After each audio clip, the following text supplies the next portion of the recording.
Hello, and welcome to From God's Heart to Mine. Hope you're having a great day.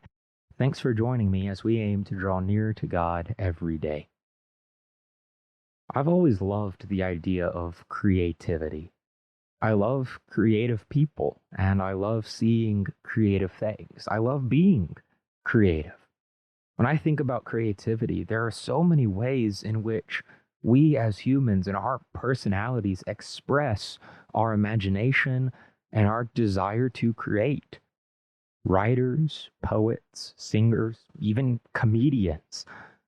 I've always appreciated creativity, and I think most people in our culture appreciate it too.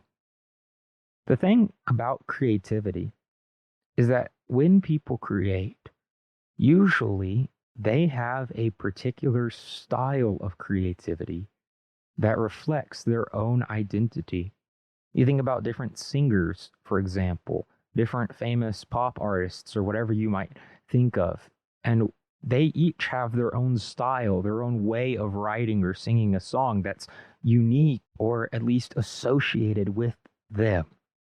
The things that we create point back to us as creators. Today we're thinking about Genesis 1 and verse 1, which says that in the beginning, God created the heavens and the earth. God is a creator. And we don't often think of God in terms of creativity and imagination like we think of human creativity, but God is a creator. And what I want us to think about today is the fact that the things that God has made also point back to Him. Psalm 19 and verse 1 says, "The heavens declare the glory of God, and the firmament shows His handiwork."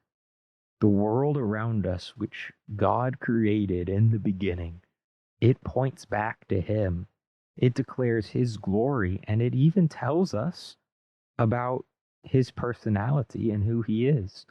Romans 1 and verse 20 says that since the creation of the world, His invisible attributes are clearly seen, being understood through the things that are made, even His eternal power and divinity. Who God is has been revealed in what God has made. Just like we could look at a group of poems and notice the similarities between them, the style, and figure out this was all created by the same poet. And we could learn about who that poet is, about their interests, their feelings, their thoughts, because of the way they created. The same is true of God. How blessed we are to live in such a beautiful world around us, where we can look around and see the glory of God in what He has created. The things around us point back to God. And so when we gaze at the stars or see a beautiful sky or sunset, and we see mountains or waterfalls or flowers or whatever it is in this world that reminds us of beauty and of design and of the order, the good way in which this world works, we should always think back to the God who made it and called it good. And we should then be driven to glorify and praise Him. Multiple times, the Bible tells us that if we keep silent, then even the rocks and the hills will cry out praising God. Everything that He has made shows that He is worthy of our worship. And so let the world around you today motivate you to worship the God who made it all and the God who made you. Psalm 139 says that you are fearfully and wonderfully made. So does your life point back to God in the same way that the world around us does? If the heavens declare the glory of God, but they were not made in His image, but according to Genesis 1, 26 and 27, we as humans were made in the image of God.